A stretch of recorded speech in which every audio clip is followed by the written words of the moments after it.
말세의 그리스도인들은 어떻게 살아야 할까?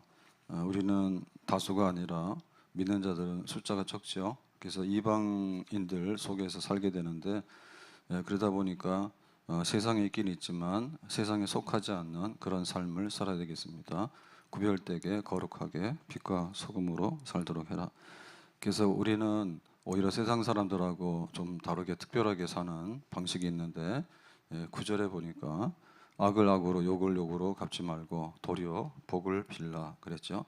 도리어라고 하는 얘기는 다른 사람들이 하는 거하고는 반대, 아주 특이하게 그 악을 당하면 악으로 갚고 욕을 받으면 대부분 욕으로 갚잖아요. 근데 오히려 그거를 반대로 복으로 빌어라.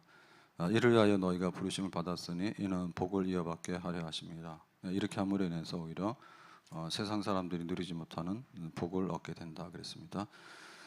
그리고 이제 적극적으로 보면 굉장히 이제 고난이나 박해, 핍박 이런 것도 받게 되는데요.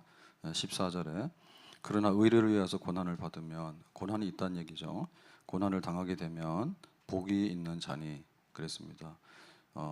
고난이 싫긴 하지만 근데 하나님께서 복 주실 때 이 고난을 통해서 우리에게 찾아오신다.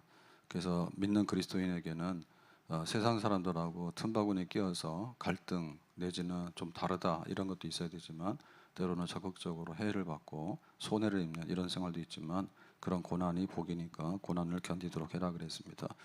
그래서 고난을 그냥 이렇게 견디는 거는 소극적이잖아요. 적극적인 의미에서는 이 고난을 이용해 가지고 오히려 증인, 전도할 수 있는 기회로 삼도록 해라. 15절에 너희 마음에 그리스도를 주로 삼아 거룩하게 하고 예수님이 나의 구주다, 나의 생명이다. 그렇게 단단히 영적으로 무장을 하면 너희 속에 있는 소망에 관한 이유를 묻는 자에게 소망이란 얘기는 너 예수 왜 믿냐? 교회는 왜 다니냐? 이제 이런 거 믿는 사람들이 쿡쿡 찌르면서 질문하잖아요. 그럴 때 항상 그 대답할 말을 준비를 해라. 그래서 내가 왜 예수를 믿는지, 교회를 왜 다녀야 되는지 준비한다 이런 얘기는 변론한다. 변론한다는 얘기는 설득력 있게 앞과 뒤가 맞는 그런 대답이어야 됩니다. 법에서 할 수 있는, 법정에서 할 수 있는 게 변론인데요. 그래서 우리는 고난을 당할 때, 야 너는 왜 이렇게 해를 받고 손해를 입는데도 믿음 생활한다고 그렇게 고집부리냐라고 할 때 오히려 우리가 할 말이 많다. 너도 예수 믿어야 된다. 이런 식으로 전도의 기회로 삼아라 그랬습니다. 그럼 오늘 말씀으로 가서 우리가 예수님 때문에 고난을 받을 수 있는데 그 예수님 때문에 받는 고난의 근거가 뭐냐 그 얘기인데요. 18절에 그랬습니다. 그리스도께서도 단번에 죄를 위하여 죽으사 의인으로서 불의한 자를 대신하셨으니 이는 우리를 하나님 앞으로 인도하려 하심이라. 육체로는 죽임을 당하시고 영으로는 살리심을 받으셨으니 그러니까 예수님은 우리를 위해서 죽으시고 또한 우리를 위해서 살아나셨다. 그것은 뭐죠? 우리를 하나님 앞으로 인도하기 위함이다. 그랬죠. 그래서 예수님의 그 십자가의 대속, 십자가 사건을 알고 있느냐 그 얘긴데요. 여기 십자가 사건의 그 모든 성격, 특성 이런 것들이 한마디로 잘 표현되어 있습니다. 단번에 죄를 위하여 죽으사 그랬죠. 그 단번이란 얘기는 한 번의 제사, 한 번의 제물 대심입니다. 그래서 구약 성경의 제사는 죄를 위해서 짐승이 죄를 지을 때마다 죽어야 돼요. 짐승이 죄를 지을 때마다. 그래서 반복적인 제물이 되는데 예수님은 한 번, 딱 한 번만 죄를 위해서 죽으시면 된다. 그 성격은 의인으로서 불의한 자를 대신하셨으니, 그러니까 예수님은 죽을 만한 불의, 죄가 하나도 없으시죠. 대신하셨다는 얘기는 우리의 불의함과 우리의 죄를 대신 덮었었다. 세상 죄를 지고 가는 하나님의 어린 양으로서 우리의 죄를 대신해서 감당하셨다. 이게 대속입니다. 대속이라는 얘기는 한마디로 빚 갚아주는데 대신해서 갚아준다 그런 말입니다. 그러니까 예수님은 우리의 죄를 대신해서 갚아주시는데 죽으셔서 한 번만 딱 죽음으로 인해서 영원한 제사를 완벽하게 드리신 분이다. 네, 그런 얘기죠. 그래서 우리를 하나님 앞으로 인도한다 했는데 우리가 죄를 짓게 되면 하나님과 반대편에 있게 되는 겁니다. 하나님과 원수거든요. 그래서 하나님과 등을 돌리고 원수지가 아니라 도저히 하나님 앞에 갈 수가 없어요. 그러니까 너희들은 흙으로 돌아가라. 죄와 사망, 아래 던져져 있었죠. 그래서 이제 하나님께로 가려고 그러면은 이 죄의 문제가 해결돼야 되는데 우리 스스로 해결할 수 없기 때문에 하나님의 아들 예수님께서 속죄의 제물, 대속의 제물로서 이걸 해결해서 하나님께 나가게 됐다 그랬습니다. 그래서 우리가 하나님께 나갈 때 보면 그냥 일반 이방인들은 성전 근처에 못 와요. 근데 이제 하나님의 자녀들은 성전 입구까지는 갈 수 있잖아요. 그러면은 구별된 사람 제사장이 이제 성소에 들어가게 되고요. 그 다음에 대제사장이 성소 안에 있는 성소 지성소에 들어가게 돼요. 그러면 지성소에는 시은소 하나님의 은혜의 보좌가 있죠. 그래서 하나님을 이제 만나게 되는 겁니다. 그래서 이런 것 예수님이 십자가에 죽으실 때 그 성소와 지성소를 가로막는 휘장이 있잖아요. 거기 들어가지 못하도록 제사장들도 못 들어가는데 1년에 한 번 대제사장이 들어가는 지성소 그 휘장이 위서부터 아래로 찢어지죠. 그래서 이제 은혜의 보좌로 나가게 되는 길이 열리게 되는 겁니다. 나는 길이요 진리요 생명이니 나로 말미암지 않고는 아버지께로 나갈 수가 없다 해서 그 예수님 때문에 이제는 막혔던 담, 그러니까 이방인들은 성전 근처에도 못 오고 그 다음에 이제 재물을 가져가면 성전 입구까지만 가게 되고 그리고 이제 제사장이 성소에 들어가게 되고 대제사장이 지성소에 들어가게 되는데 하나님이 계시는 그곳으로 가는 길이 이제 딱 열리게 된 겁니다. 예수님 때문에 우리를 인도하셨다 그랬어요. 그래서 우리는 은혜의 보호자 앞에 나갈 수 있는 그런 길을 이제 예수님 때문에 얻게 된 거죠. 그러니까 예수님께서 우리에게 이런 것을 하셨기 때문에 하나님과 원수지간을 해결해서 화해하게 되고 멀리 있던 우리가 하나님 앞에 나갈 수 있는 그런 은혜를 입게 됐으니까 예수님이 이거 왜 했습니까? 고난받고 죽으신 것 때문에 우리한테 이런 혜택을 주셨잖아요. 그러니까 우리가 예수님의 이름을 위해서는 우리도 역시 예수님을 위해서 고난받을 마음이 있게 되는 거죠.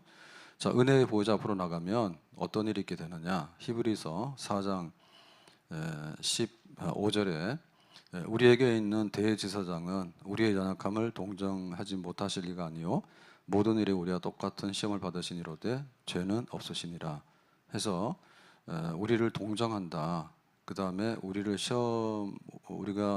시험을 받지만 예수님은 시험에 들지 않는 그러니까 흠없는 분이죠. 그래서 시험 받는 우리들, 그 다음에 연약한 우리들을 예수님께서 품고서 대제사장이 돼가지고 하나님 은혜 보좌 앞에 우리를 잘 인도한다. 16절에 그러므로 우리는 긍휼하심을 받고 때를 따라 돕는 은혜를 얻기 위하여 은혜의 보좌 앞에 담대히 나아갈 것이니라. 옛날 같으면은 하나님과 원수됐기 때문에 가급적이면 멀리 도망가는 게 좋아요. 그래서 하나님 월급만 마주치면 다 죽거든요. 근데 이제는 그렇지가 않아요. 예수님 때문에 은혜의 보좌 앞에 나갈 수가 있으니까 용기를 내서 담대하게 나가라. 그래서 긍휼하심을 받고 돕는 은혜 얻도록 해라. 긍휼하심이라는 얘기는 불쌍히 여김이죠. 돕는다는 것은 우리의 필요한 것들이 한둘이 아니잖아요. 그 모든 것들을 예수님의 이름으로 구하면 받을 수 있는 은혜의 보좌 앞에 나가는 길이 열리게 됐어요. 그러니까 이것이 예수님이 단번에 죄를 위해서 죽으신 속죄 제물 대신 그런 사건 때문에 그런 겁니다. 그러니까 우리도 예수님을 위해서 죽을 마음이 있고 기꺼이 고난에 동참할 마음이 있게 되는 거죠. 예수님은 어떤 분이냐? 요한복음 10장 10절에 보니까 도둑이 오는 것은 도둑질하고 죽이고 멸망시키려는 것뿐이요 내가 온 것은 양으로 생명을 얻게 하고 더 풍성히 얻게 하려는 것이라. 그래서 예수님은 선한 목자로 오셨는데 사꾼들은 월급 받고 일하다가 불리하면은 도망가면 되는 거고요. 월급 받는데 목숨 내놓는 거는 할 필요가 없는 거죠. 일만 하면 되는 거잖아요. 근데 예수님은 선한 목자로 오셨는데 그렇지 않습니다. 11절에 나는 선한 목자라. 그 목자 중에는 고용된 목자가 있고 그야말로 선한 목자, 그 양을 위해서 자기의 목숨을 내놓는 그런 진짜 참 목자가 있는 거예요. 그러니까 예수님은 참 목자로 오셨다.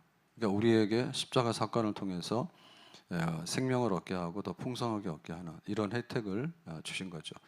그래서 선한 목자 품 안에 있기 때문에 우리의 목자를 위해서라면 혜택을 누리는 양들은 또 목자를 따르고 또 목자를 위해서 고난도 기꺼이 받아들일 수 있는 그런 마음이 있는 것입니다. 시편 23편에 여호와는 나의 목자시니 다윗의 노래가 있잖아요. 여호와는 나의 목자시니 내게 부족함이 없으리로다. 그가 나를 푸른 풀밭에 누이시며 쉴만한 물가로 인도하시는도다. 주께서 내 원수의 목전에서 내게 상을 차려주시고 기름을 내 머리에 부으셨으니 내 잔이 넘치나이다. 그래서 그 1절과 2절은 보면 그 목장에 양떼를 인도하는 목자의 모습으로 나왔고, 그 다음에 5절은 상을 차려서 잔치하는 잔치집의 주인공으로 우리를 삼았다. 그래서 내 평생의 선하심과 인자하심이 정녕 나를 따르리니 내가 여호와의 집에 영원히 살리로다. 그래서 하나님의 집에서 이렇게 손님으로 초대돼서 왔다가 그냥 우리 집에 살아라 해가지고 그 집에서 눌러붙어서 살게 되는 그런 목장의 양의 그 복지, 그 다음에 그 잔치집의 주인에게 초대받아서 그냥 우리 집 식구대라 해서 영원히 살게 되는 거. 그러니까 이런 것들을 누리게 됐는데, 이게 이제 예수님의 십자가에 대신해서 피 흘리시는 한 번의 죽음으로 영원한 효력을 우리에게 발생시킨 거예요. 그러니까 이런 예수님의 은혜를 알게 되면 우리는 너무나 고맙고 감사하게 되는 거죠. 그래서 우리는 천국 가는 순례자들인데 우리가 길을 못 찾으면 못 가잖아요. 그래서 아이들이 낮에 놀러 나갔다가 어두워지면 이제 집으로 와야 되는데, 만약에 집으로 오는 길을 잃어버리거나 혹은 나쁜 놈 따라가다 보면 큰일 나거든요. 그래서 우리를 정말 하나님의 집으로, 하나님의 영원한 나라로 인도하시는 그런 우리의 목자 되시는 주님, 그런 모든 은혜가 십자가로 인해서 우리에게 발생하게 된 거예요. 그러니까 오늘부터 또 하루하루 천국에 도달하는 날까지 주님의 은혜가 안 미치는 것이 없게 되는 거죠. 하늘 가는 밝은 길이 내 앞에 있으니 슬픈 일을 많이 보고 늘 고생하여도 하늘 영광 밝음이 어두운 그늘 해치니 예수 공로 의지하여 항상 빛을 보도다. 내가 천성 바라보고 가까이 왔으니 아버지의 영광 집에 나시고시. 나는 부족하여도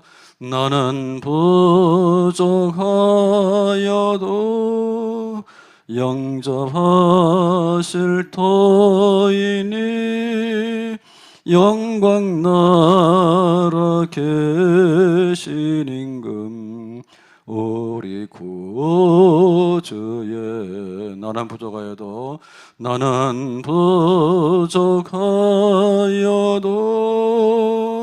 영접하실 터이니 영광 나라 계신 임금 우리 구주 예수라. 그러니까 하나님 앞에 원수지간이 허물어져서 이제 성소 안에, 지성소 안에 들어가서 은혜의 보좌 앞에 도달하게 되고, 은혜의 보좌 앞에 도달하게 되면 죄 문제가 해결되고, 그 다음에 긍휼하심을 얻게 되고, 도움을 받게 되고, 또 구하는 것, 하나님의 기도 응답을 얻게 되는 그런 모든 것들이 그 예수님의 십자가의 대속의 사건, 우리의 죄를 짊어지시는 고난과 죽음의 사건을 통해 이루어지게 된 거예요. 그래서 우리도 예수님을 위해서 고난 받는다라고 생각할 때, 그 예수님이 우리를 위해서 100가지 1000가지 해주셨으면 뭐 우리는 한 가지나 10가지 정도는 할 수가 있겠죠. 주기철 목사님 순교하실 때 의지가 있죠. 의지가, 뜻이 있습니다. 주님이 나를 위해서 죽으셨다면 나도 주님을 위해서 죽으리라. 그러니까 예수님 날 위해 죽으셨다고 말로는 늘 얘기를 하는데, 근데 예수님을 위해서 죽을 마음이 없는 건 뭐죠? 예수님 날 위해 죽으셨다는 것에 대해서 뭐 감동이 없는 거 아니에요? 정말 내가 그런 은혜를 입게 되면 나를 위해서 죽으셨어? 그럼 내가 그만큼 받았는데 내가 뭔가를 해야 될까? 그런 마음이 생기겠죠. 예.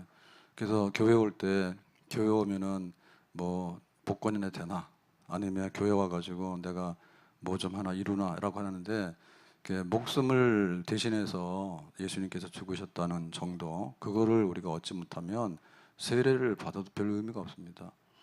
그냥 내가 출입하는데 가서 서비스 받는 거잖아요. 서비스 받는데 이것도 저것도 주는데 뭐 100원 내고 200원 가져오면은 자기는 엄청 이익 받다 하거든요. 그 장사하는 사람은 자기가 200원 받고 100원밖에 안 내준 거예요. 그리고 100원 버는 거고. 소비하는 사람은 200원 내고 100원짜리 가져오는 거고. 뭐 그러고 사는 거 아니에요. 그러니까 거기서 거기에요. 근데 예수님께 받은 바 은혜가 뭐냐라고 생각할 때 나를 위해서 죽으신 분이 계시다. 그거를 생각하면 정신이 나야 되는 거고 주님의 이름의 고난에 우리가 기꺼이 뭐 그 정도는 내가 할 수 있겠지. 그렇게 해야 되는 거죠. 폴리갑도 화형을 당하게 됩니다. 그러니까 로마 황제 숭배하라니까 안 했어요. 그러니까 정치범이죠. 황제 명령을 거역하니까 넌 죽으라고 그러죠. 그래서 한 번만 네가 꾹뻑 절하면 된다. 그거는 지금으로 말하면 이제 국가에 대한 의례다. 그러니까 형식적으로 하는 거니까 좀 따라라 그랬어요. 근데 폴리갑이 안 했죠. 그때 유명한 말이 그겁니다. 한 번 나를 모른다고 부인한 적이 없는 주님을 내가 모른다고 하기가 그러네요. 그런 거죠. 만약에 예수님께서 시시때때로 그때그때 달라요 그래가지고 예수님이 유리하면 안다 하고 만약에 예수님이 불리하면 모른다 하고 그런 식으로 하면 어떻게 되겠어요?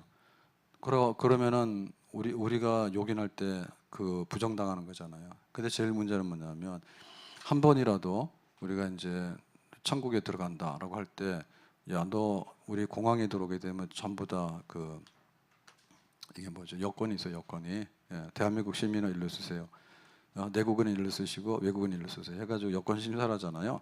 근데 여권 심사를 하게 되는데 그때 가서 결정적으로 이런 거는 무효예요. 그래 버리면 그 잡혀가지고 못 와요. 실제로 저는 뭐 그런 경우는 없지만 잘 다니지도 않으니까 그 무비자라고 하는 게 사실은 좀 위태로운 게 많습니다.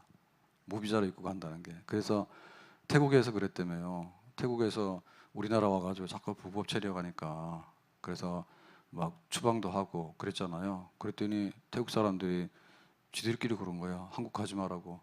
그래서 나는 오지 마라 했어요. 지들이 안 오면 나도 안 가면 되지 뭘 그래요. 우리가 뭐가 아쉬워가지고 태국 사람들 와가지고 불법 체류 비율이 제일 높답니다. 근데 뭐하러 그거를 무비자로 해가지고 막 들어보내줍니까? 그러니까 무비자로 오긴 오는데 좀 약간 이상하면은 돌려보낼 수 있어요. 무비자라는 게. 그래서 캐나다, 미국 같은 데는 어림없잖아요. 비자도 해야 돼 가잖아요.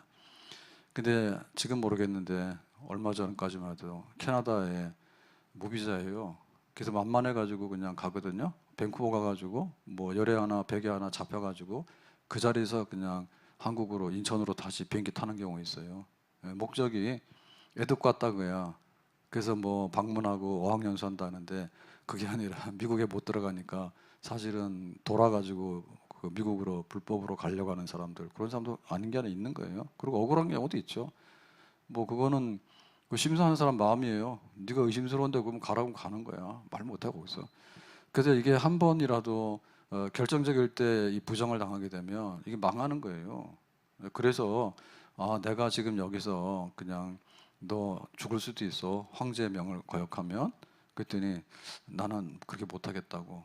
그렇게 하니까 이제 순교를 하게 되는 거예요. 그래서 우리가 그리스도를 위한 고난 있다 이 땅에서는 항상 양탄자만 깔리는 게 아니에요. 그리스도를 위한 고난, 목적이 있는 고난이 있는데 여기에 참여하게 될 때 생각을 해야 된다고. 그 생각은 뭐냐면 예수님께서 나에게 해주신 것이 뭔가 그걸 생각하게 되면 우리도 마땅한 값을 지불할 마음이 있는 것이 받은 사람이겠지. 받을 때는 엄청 받았는데 나중에는 내 몰라라 하면 안 되잖아. 그래서 재벌 2세나 재벌 3세들이 잘 안 되는 경우 그런 거예요. 그 창업자들은 자수성가 해가지고 정말 고생을 했어요. 근데 2세, 3세 가다 보니까 뭐냐면 받는 것만 알았지 자기가 어떻게 얻었는지를 몰라. 그리고 이거를 관리해야 되는데 어떻게 관리해야 되는지 모르는 거예요. 엄격하게 관리해야 되는 거예요. 그러니까 그냥 허랑방탕하게 되고 나중에는 경영도 잘 못하게 되고 그러고 있더라도 밥은 먹고 살거든요. 근데 가가지고는 이제 막 마약 먹거나 반사회적인 이런 데 막 뉴스가 나게 되면 회사 망하게 되는 거예요. 그 뭐냐면 그 얻게 된 그 값어치가 뭔지를 잘 모르기 때문에 그런 일이 오게 되는 거예요. 자, 그러면 이제 예수님은 우리의 고난 받으셨기 때문에 죽으셨기 때문에 우리도 고난 받고 죽는 정도는 할 수 있다. 그게 정상이고요. 그런데 그 뭐 예수님은 죽어서 끝났냐? 그러면 우리도 고난받다 죽는 걸로 끝났냐? 그러면 이게 내용이 좀 달라져요. 네, 그렇지 않은 거죠. 자, 22절에 보면 이렇게 말했습니다. 그는 하늘에 오르사 하나님 우편에 계시니 그랬죠. 이게 이제 부활 승천하시고 보좌 우편에 앉으시고 뒤에는 다시 오시고 우리 신앙 고백이 그렇게 돼 있잖아요. 그래서 예수님의 그 구속 사건은 이게 한 묶음입니다. 예수님의 동정녀 탄생, 그 다음에 고난받고 죽으심, 그 다음에 부활, 그 다음에 승천, 다시 오심. 이거가 한 묶음이에요. 예, 손가락 이렇게 있으면은 손바닥에 손가락 5개 있잖아요. 그러니까 내가 예수님 믿는데 어디 믿느냐면 예수님의 동정녀 탄생을 못 믿는 거야. 그러면 예수님의 고난받고 죽으심도 별로 의미가 없어요. 네. 그냥 죄 많은 사람이 죄값에 죽었다 그러면은 죽을 수 있는 거죠. 근데 예수님은 동정녀 탄생, 죄 없는 하나님의 아들로 이 땅에 인간의 거기에 속한 것이 아닌 하나님께서 성육체하신 그런 사건이다. 그 다음에 이제 고난받고 죽으심도 죄 없기 때문에 우리의 죄를 대신할 수 있는 거지. 그러고 나서 이제 예수님께서 3일 만에 부활하시잖아요. 부활이라고 한 얘기는 뭐냐면 그 죽는 거는 죄 때문에 죽는 거예요. 죄값으로. 그래서 모든 사람이 다 죽는 건 뭐냐면 죄인이라는 거예요. 근데도 사람들 우기죠. 나 죄 없다고. 그러니까 네가 죄가 없으면 네가 영생하면 돼. 근데 영생한 사람 없거든. 그래서 죽는 거는 어디서 알 수 있는가 하면 서서히 죽어가는 거예요. 서서히 죽어가는 거예요. 그래서 벌써 뭐 이제 그 청년 이상 지나게 되면은 이미 키도 줄게 되고요. 예? 다 노화 현상이 막 나와요. 안경 다 쓰게 되고 그런 게 다 노화 현상이 그 죽음으로 가고 있는 거예요. 근데 자기가 죄 없다고 막 하는 사람들은 그거는 참 억지입니다, 억지. 예, 그래서 이제 그 죽음, 그 죄 때문에 죽는 거거든요. 만약에 죄가 없으면 어떻게 되나요? 죄가 없으면 뻘떡 살아요. 생명이에요, 생명. 그래서 예수님은 본인의 죄가 없기 때문에 대신해서 죽었지만 우리의 죄를 뒤집어쓰고 예수님 자체는 죄가 없는 거예요. 그러니까 죄를 갚았기 때문에 예수님 원래대로 부활하신 다시 사시는 것이 정상이에요. 죄 없는 분은 대신 갚았기 때문에 죽었지만 갚고 났으니까 다시 사시는 거죠. 그러니까 예수님 부활하셨다고 죄가 없는 분이라고. 그 다음에 뭐 하냐면 부활한 다음에 이 땅에 이렇게 있으면은 이거는 말이 안 돼요. 왜냐하면 이 땅에는 부활한 완전한 생명이 없거든요.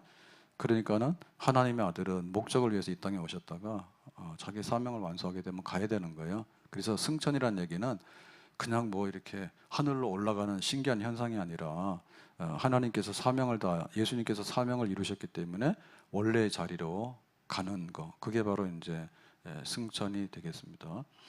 그래서 승천하면은 앉아야 되잖아요.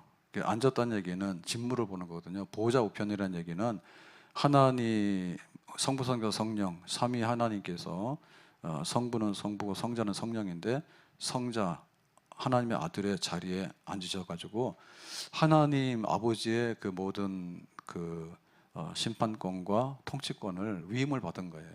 왜냐하면 하나님 아버지의 뜻을 이 땅에 와서 이뤘기 때문에 구원에 관한 모든 것들을 위임받아서 그거를 정상적으로 직무를 하고 계시는 거예요. 그래서 우리가 출근 시간 그럼 뭐예요? 아침에 왔다가 퇴근 시간 끝나고 가잖아요. 그 사실은 그 앉아 있는 시간이 우리가 활동하는 시간이고 공적인 시간입니다. 화장실 가는 시간 빼고. 그렇기 때문에 예수님께서 보좌 우편에 앉으시고라 한 얘기는 예수님이 이 땅에 와서 하신 일이 있죠. 그거를 지금도 앉으셔가지고 완성시키려고 하시는 거예요. 계속해서 일하시는 거예요. 그래서 우리가 기도를 하게 되면 예수님이 내 이름으로 기도하면 들어주신다 했잖아. 그러니까 예수님 접수해가지고 다 처리해 주시고. 그 다음에 누구를 구원할까 안 할까라고 하는데 말 잘 안 들어.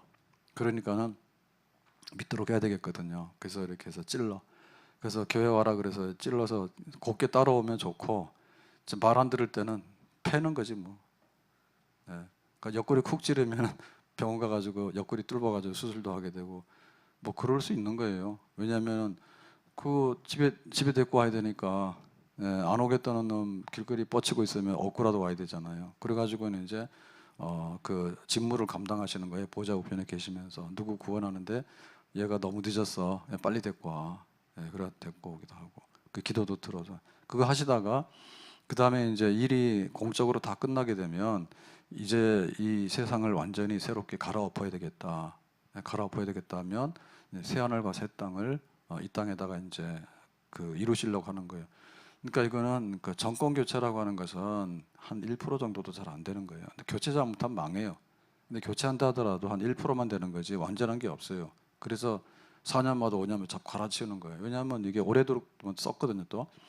그래서 이제 완전한 통치의 나라가 임하려면은 예수님께서 다시 오셔야 돼. 다시 오셔서 아예 갈아엎어서 새 하늘과 새 땅을 만드시는 그런 일.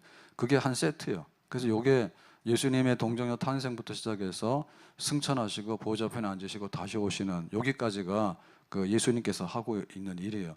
그러니까 우리가 고난을 당하고 세상에 살면서 그러면 예수님 위해서 고난 받는다라고 하는 게 끝이 아니라니까.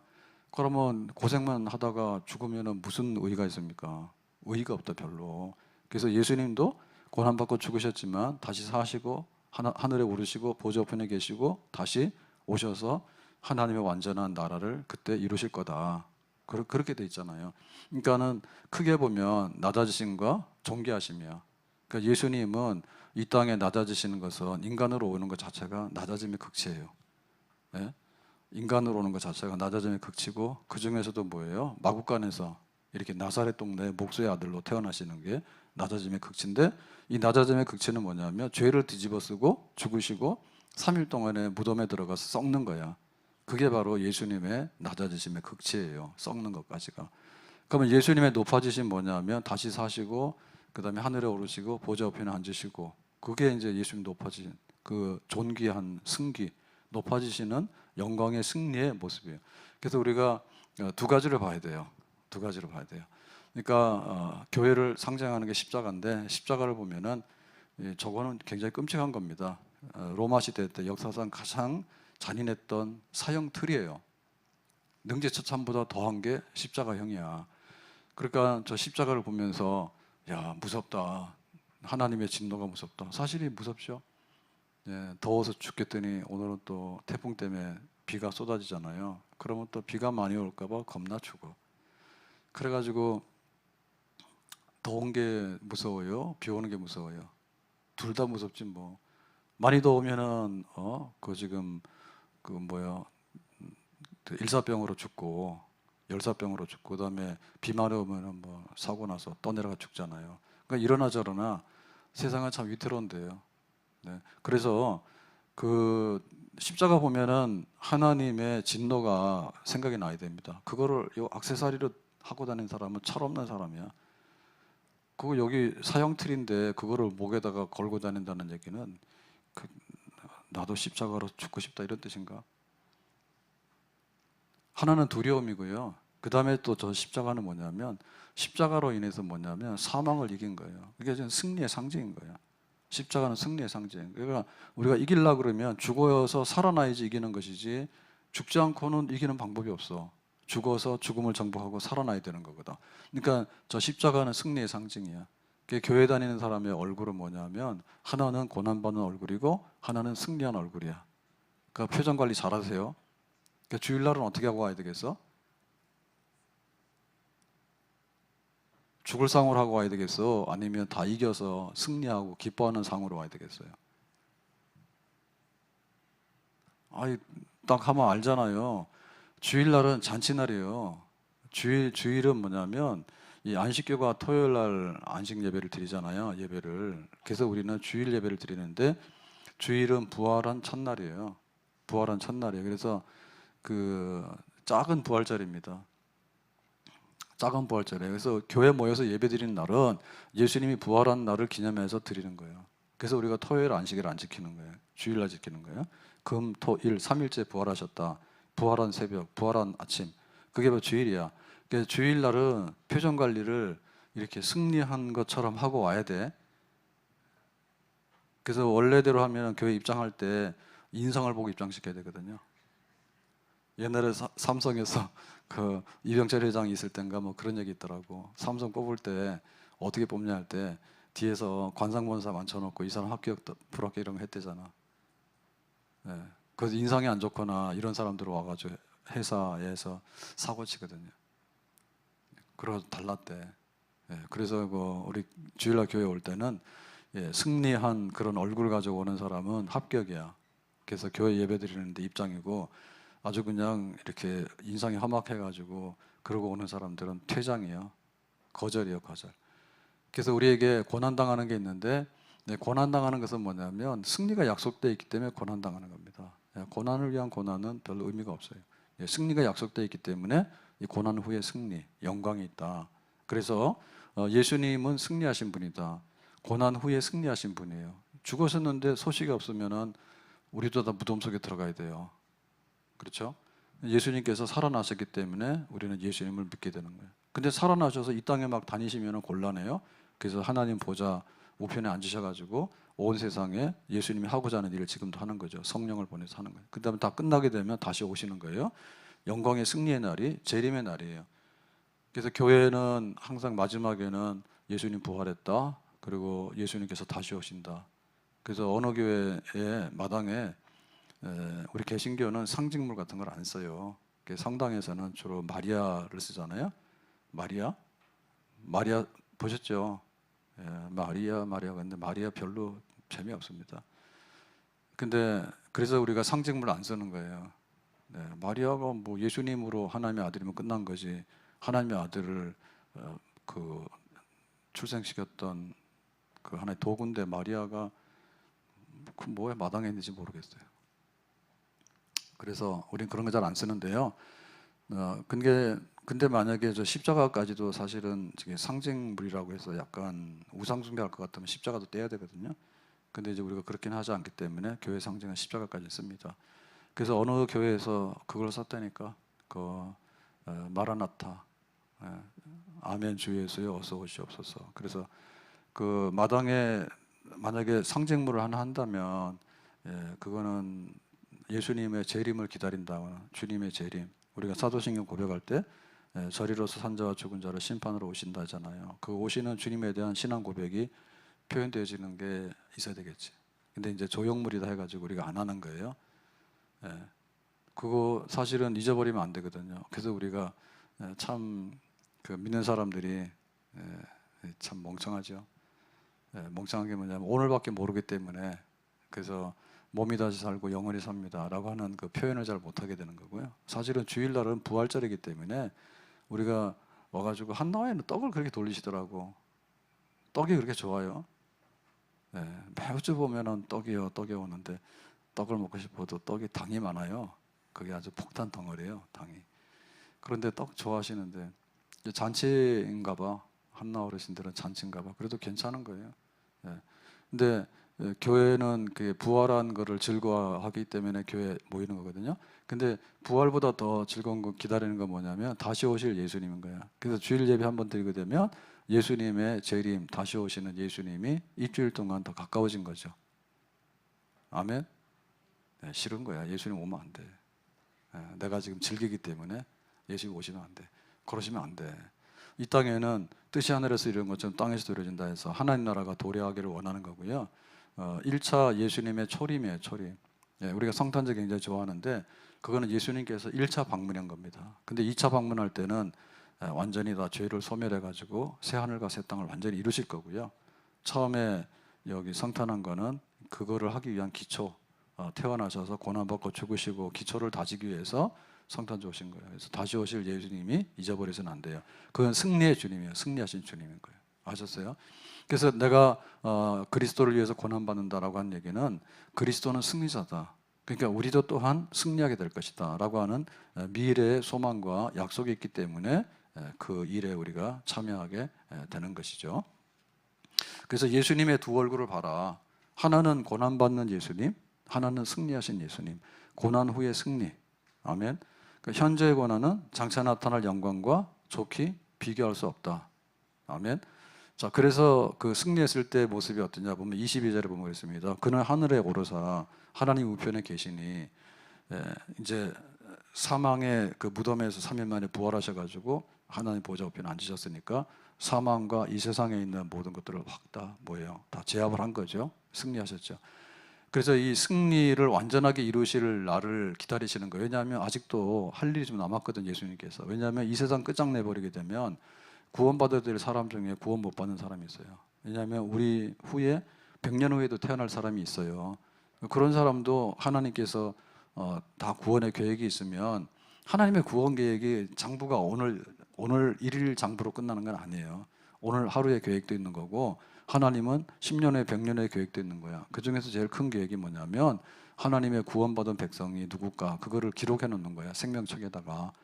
그래서 이 땅에 보내는 사람 중에 누구를 구원할까 그게 다 계획이 있는 거예요. 그걸 다 채워지려고 그러면 아직도 때가 아니기 때문에 예수님께서 못 오시는 게 아니라 그때를 기다리면서 재림하는 것을 조금 연장하고 계시는 거예요. 자, 이렇게 되니까 그 승리했을 때 완전한 승리는 뭐냐면 이제 사망은 이겼지만 지금도 악의 세력들이나 이런 것들이 지금 활동하고 있거든요. 놔두는 겁니다. 그래서 마지막 승리는 어떻게 이루어지는가 하면 22절에 그랬어요. 천사들과 권세들과 능력들이 그에게 복종하느니라 그랬죠. 그러니까 천사들도 예수님에게 무릎을 꿇고 권세나 능력들도 천사들의 종류들입니다. 그러니까 눈에 보이지 않는 영적 피조물들이 많아요. 많은데 우리도 그렇죠. 세상에 동식물, 그다음에 뭐 하늘을 나는 새, 바다 속에 있는 물고기들, 육지 생물 다 있잖아요. 그러니까 천사들 중에도 여러 가지 종류들이 있는데 권세, 능력 이런 것들이 뭐예요? 전부 다 예수님에게 복종하는 거죠. 그리고 여기 복종할 때 보면 제일 그 마귀들, 그다음에 마귀들 중에서 제일 두목이 누구냐면 반란의 주역이죠. 사탄이죠. 사탄. 거기가 제일 두목입니다. 그래서 나중에 사탄의 머리를 깨고 마귀들을 전부 다 굴복시켜서 새하늘과 새 땅이 이루어질 그런 하나의 환경을 가지고 예수님께서 재림하시게 되는 완전한 승리가 미래에 약속이 되어 있는 거예요. 그래서 우리는 이 땅을 살아가면서 그리스도가 이미 승리하셨다. 그리고 앞으로 완전히 승리자로 다시 오실 것이다 라고 하는 거기에 우리가 이렇게 그 감동을 받고 그 예수님을 따라야 되는 겁니다. 아멘. 이기는 것 중에 이기는 게 뭔가 하면 그 죄를 이기고 사망을 이기고 영적인 어둠의 세력들을 이기는 거예요. 그거가 예수님께서 하신 일인 거예요. 그러니까 우리가 그런 마음을 가지고 지금도 승리자로서 이 땅을 하루하루 살아가는 거예요. 아멘. 죄를 이기는 거죠. 옛날 같으면 죄에 굴복을 합니다. 근데 지금은 죄를 이기는 거예요. 옛날 같으면 그 마귀 시키는 대로 해요. 마귀들이 이렇게 조종하면 졸졸 따라다니고 그러거든요. 근데 이제는 영적으로 분별을 해요. 그래서 마귀 시키는 일을 하지 않게 되는 거죠. 그래서 우리 믿는 자들은 어떤 승리가 약속되어 있느냐면 이런 것이 약속되어 있다고 그랬습니다. 부활할 때의 그 승리의 영광을 고린도전서 15장에 표현했는데요. 52절에 나팔 소리가 나매 죽은 자들이 썩지 아니할 것으로 다시 살아나고 우리도 변화되리라. 이 나팔 소리는 승리할 때 군사들이 돌아오게 되면 나팔 소리를 울리면서 와요. 패배하면 뭐예요? 아무 소리도 못하고 기진맥진해서 겨우 살아서 도망가요. 나팔 소리. 그러니까 이 왕이 도래했다. 다시 말하면 이제 예수님께서 이 땅에 다시 오실 때 재림하는 나팔 소리는 그 왕의 도래를 알리는 그런 소리가 되겠죠. 이렇게 되면은 마지막에 이 땅에서 이루어져야 되는 정복의 대상은 뭐냐면 썩어 있는 죽어 있는 사망입니다. 그러니까 이 사망이 지금 우리를 다 먹잖아요. 그러면 사람들이 이렇게 골골하다가 나중에는 사망에 이르게 되는 거예요. 그러면 썩어지는 거예요. 그래서 사망이 다 삼키고 있는데 사망이 삼키고 있는 거죠. 그런데 예수님 다시 오시게 되면 이제 사망이 생명을 뱉어내는 생명으로 일어나게 되는 거죠. 그래서 생명이 사망을 먹는 거예요. 생명이 사망을 먹어서 죽은 자들이 다시 살아나게 되는 그런 완전한 승리가 예수님 재림으로 오게 된다. 그때가 재림의 나팔 소리가 있는 거고 53절에 보면 썩을 것이 썩지 않음을 입고 죽을 것이 죽지 않음을 입을 때는 사망을 삼키고 이기리라 기록된 말씀이 이루어지리라. 그래서 지금은 썩다가 죽다가 나중에는 이제 한 줌의 흙으로 돌아가고 이렇게 돼 있습니다. 그러니까 사망이 먹어. 그러면은 처음에는 안 먹히려고 애를 쓰다가 결국에는 사망이 되면 3일이면 이미 너는 흙으로 돌아가든지 화상에서 잿더미가 되든지 없어져. 그래가지고 이게 10년, 20년, 100년이 가게 되면 진토, 막 부스러기가 돼서 다 없어지게 되고, 뭐 사람은 죽으면은 뭐 호랑이는 가죽을 이름을 남긴다며. 그래서 이름 남기려면 아주 나쁜 짓을 하거나 아니면 아주 좋은 일을 하거나 그래야 돼. 그래도 100년 후가 되면은 이름이 거기다 기억이 안 돼. 그래서 500년, 조선 500년에서 아는 사람은 세종대왕밖에 없어. 나머지는 다 기억이 잘 안 나. 그러니까 이렇게 되는 거예요. 그래서 다 썩어지고 없어지게 되는데 예수님께서 다시 사신 예수님이 재림하게 될 때 사망을 삼키고 생명으로 일어나게 하는 그런 일을 반전을 이루는 거죠. 그런 영광스러운 승리, 그런 승리. 그래서 55절에 사망은 너의 승리가 어딨냐, 사망아 내가 쏘는 것이 어딨냐. 그래서 지금까지 이 땅에서 최후의 승자는 사망입니다. 이 땅에서 최후의 승자 사망이에요. 내가 힘세고 돈 많고 권력 있고 다 하지만 바이든도 나갔어. 예? 좀 일찍 나가는 게 맞지. 80이 넘었는데 뭐 자꾸 대통령 하다네. 저기 누구죠? 그 남아있는 공화당의 후보 누구예요? 트럼프 거기도 좀 그래요. 트럼프 거기도 그래요. 젊은 사람 많은데 왜 그러나 몰라 미국이. 그래서 지금 승리자들이 있는데 승리하게 되면은 그 마지막에 승리자는 뭐냐면 다 사망이 먹어버려요. 사망이 먹어버립니다. 그래서 그 러시아도 막 전쟁하고 있는데 지금 난리가 나잖아요. 이스라엘하고도 전쟁이 끝이 없어요. 그러면 전쟁 이기기 위해서는 군인들이 수만 명이 막 다 죽습니다. 그러면은 그 가족들까지 하면은 말이 안 돼요. 수십만 명이 막 다 죽거나 그런 게 됐는데 나중에 이제 깃발 꽂고 여기가 우리 땅이라 그래.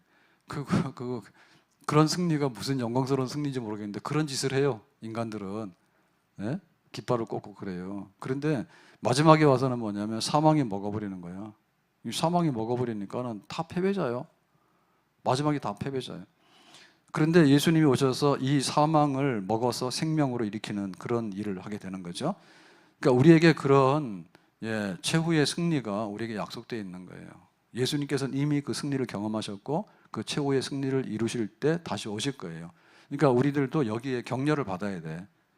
그래서 믿는 사람은 고난을 잘 견디는 사람인 동시에 승리를 경험하는 사람이 믿는 사람입니다. 아멘. 그 나를 이기려고 그러면 내가 승리자가 돼야 되잖아요. 그래서 내가 승리자가 된다는 얘기는 이게 참 여러 가지 요소들이 있어요. 그래서 보면은 그 최후의 승자가 누구냐라고 할 때 최후의 승자는 자기를 이기는 사람입니다. 근데 자기를 이기는 사람이 꼭 돈은 아닙니다. 그리고 자기를 이기는 사람이 요즘에 그런 거 많이 하잖아요. 피지컬. 그래가지고 뭐 종편에서 보면은 막 그 힘센 사람들 나와서 막 하고 막 그런 거 하잖아. 근데 그런 것도 보면은 맥없이 나가 떨어지는데 뭐 사귀는 여자친구를 팼다든지 그래서 TV도 좀 조심해서 나와야 된다네. 얼굴 비춰준다는 건 막 나가가지고 나중에는 다 들통나가지고 나쁜 짓 했다고 이런 거 다 드러나니까 그 오히려 사회에서 매장되고 심지어는 막 경찰에 잡혀가기도 하고 막 그러잖아요. 최후의 승자가 누구냐 그거예요. 최후의 승자가. 그래서 우리 믿는 사람들은 자기를 이겨야 되는데 힘만 센데 힘을 주체 못하는 사람은 지는 사람이야. 돈은 많은데 돈을 주체 못하는 사람은 지는 사람이야. 근데 지금은 마약 먹는 사람이 그래 많아요. 마약 먹는 사람 많아. 그래서 양씨 형제 TV 나오는 정신과 의사 잘 나갔는데 이번에 그 병원에서 사고 났죠. 그래서 유가족들이 막 억울하다고 밝혀달라는데 2주 만에 그랬대죠.